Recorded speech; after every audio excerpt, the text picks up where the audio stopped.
Gold was first discovered in hard rock at Gould Creek Mining District in 1884. In today's money, $180 million. In 1867, Russia sold Alaska to the United States for what seemed like a bargain, just $7.2 million.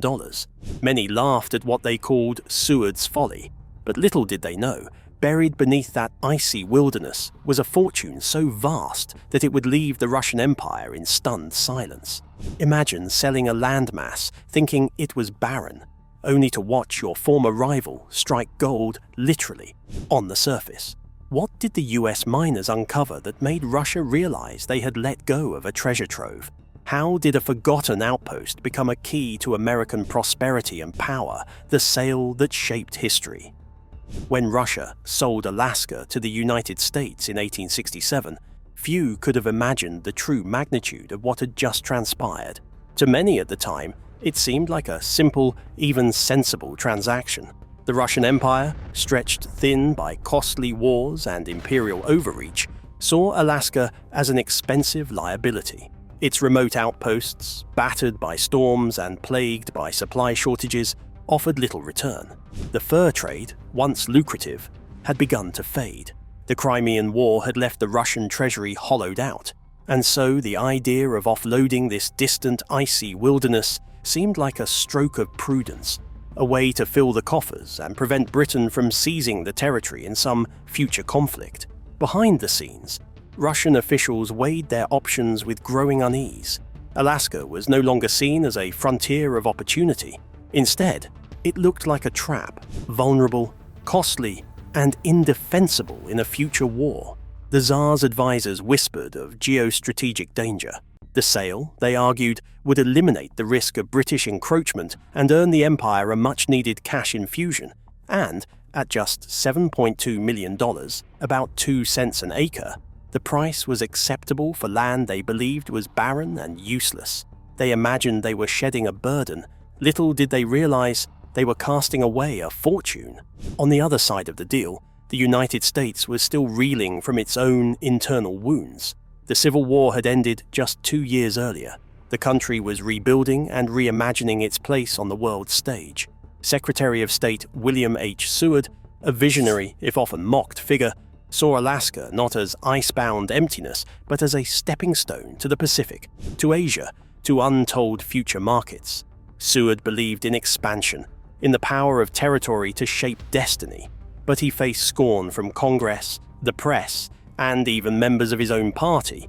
Critics dubbed the purchase Seward's Folly, or Seward's Icebox. What kind of fool, they asked, would spend millions on land most Americans could scarcely locate on a map? And yet, Seward was undeterred. He saw beyond the snow and ice. He imagined ports, trade routes, fisheries, and perhaps, though no one could yet be sure, resources waiting to be discovered. When the deal was signed on March 30th, 1867, it was done without fanfare.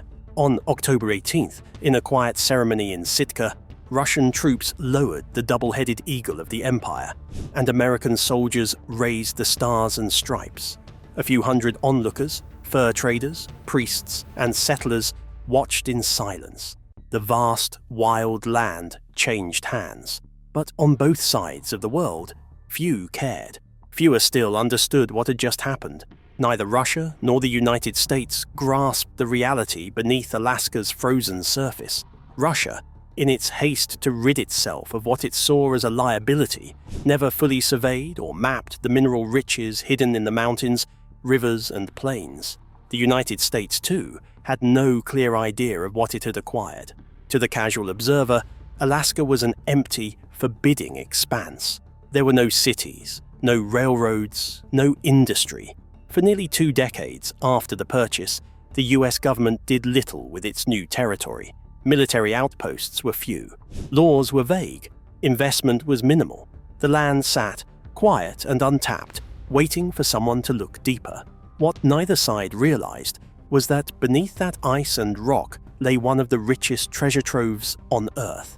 And when US miners finally began to strip the surface of western Alaska, they would uncover wealth so vast, so transformative, that it would rewrite the history of the purchase and leave Russia stunned at the bargain it had handed away.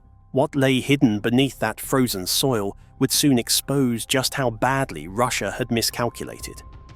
Gold on the surface. At first glance, the beaches of western Alaska seemed as cold and desolate as the rest of the territory. Wind howled across endless stretches of gravel and sand. The Bering Sea crashed onto shores that few outsiders ever bothered to visit. But in the summer of 1899, something extraordinary happened that would forever change Alaska's destiny and confirm just how badly Russia had underestimated what it had sold.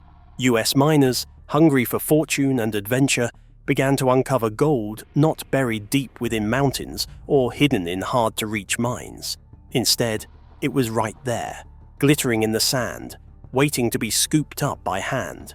It started with whispers.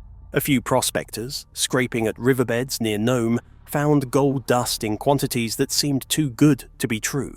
No tunneling, no dynamite, no dangerous shafts, just simple panning and sluicing along the surface. Word spread like wildfire. By the end of that summer, thousands of miners flooded into Nome, transforming the sleepy outpost into a city of tents, saloons, and hastily built shacks. The population exploded overnight. Ships from Seattle and San Francisco, packed with fortune seekers, arrived almost daily. For a brief moment, Nome was one of the busiest ports on the Pacific coast. What made this gold rush different from others was its sheer accessibility. The sands of Nome's beaches were so rich that miners could literally scoop up the earth and shake out gold dust. There were stories of men filling their pockets within hours of landing, of fortunes made with nothing more than a frying pan and a bit of luck. Some estimates claimed that during the first few seasons, miners pulled more than $30 million worth of gold, a staggering sum at the turn of the century, directly from the sand and shallow streams. And yet, as American miners rejoiced, far across the world in St. Petersburg, the Russian elite began to hear unsettling reports. Newspapers reprinted tales from American dailies describing beaches that sparkled with gold and rivers that seemed to run with wealth. For the first time, Russian officials realized that the land they had dismissed as barren wilderness was, in fact, a treasure trove. It wasn't just the occasional lucky strike. It was proof that the territory they had so eagerly sold for a pittance held riches beyond imagination. No public statements of regret were issued. No official reckoning took place. But within Russia's corridors of power, there was shock and silence. The Tsar's advisors had been wrong. The empire had let go of something it hadn't even begun to understand. Back in Alaska, Nome became a place of chaos and opportunity.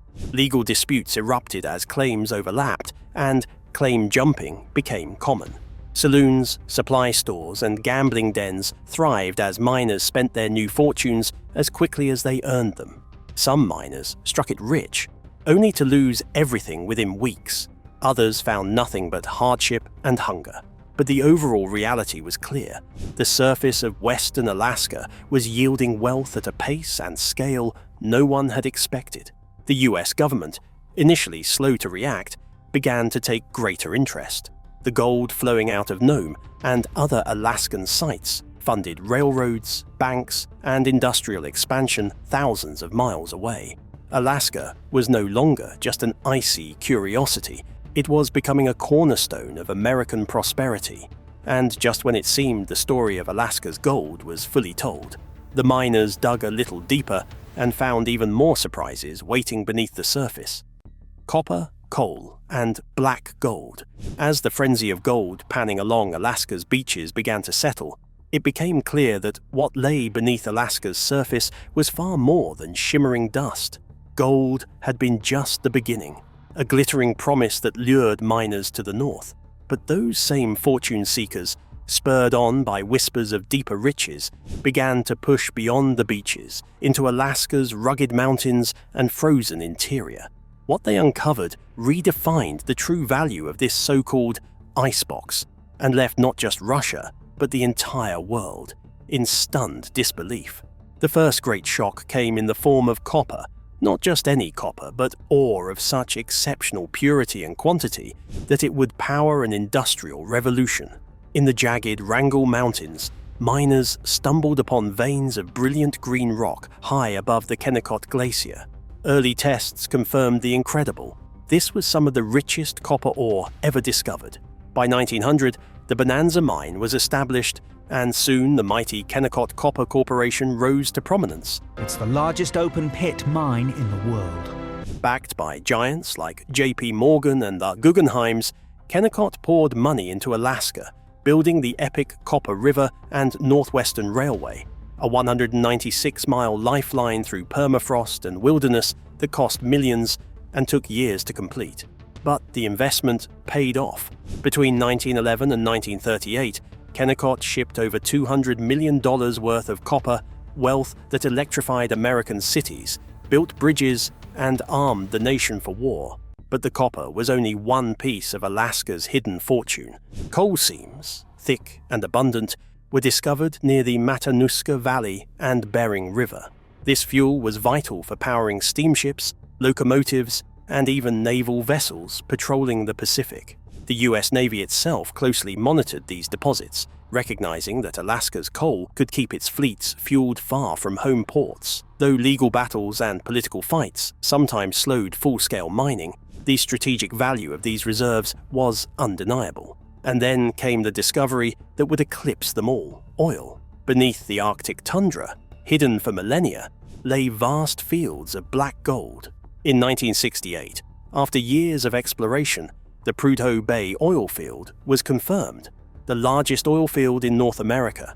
The sheer scale of the find sent shockwaves through the energy world. It would transform Alaska's economy, bankroll the state's future, and make it a cornerstone of American energy independence.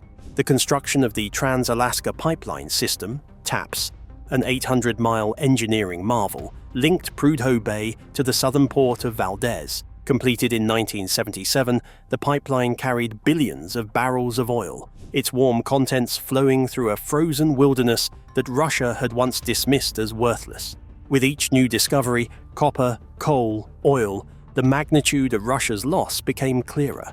The Tsar's advisors had seen Alaska as a burden, a barren wasteland better sold than defended. But the United States had inherited a treasure chest, hidden beneath ice and rock. And as America tapped into that wealth, Russia could only watch in silence, unable to undo the bargain it had struck for a mere $7.2 million. What US miners found wasn't just gold, it was an industrial engine, a fountain of fuel and minerals that would power a nation through wars, economic booms, and into the modern age. The riches of Alaska flowed south, funding factories, fueling cities, and filling federal coffers. But for all that had been uncovered, Alaska's true value was about to be redefined, not by what lay underground, but by where it stood on the map, at the edge of a changing world. The strategic gold mine. As the 20th century unfolded, Alaska's value evolved beyond its buried riches.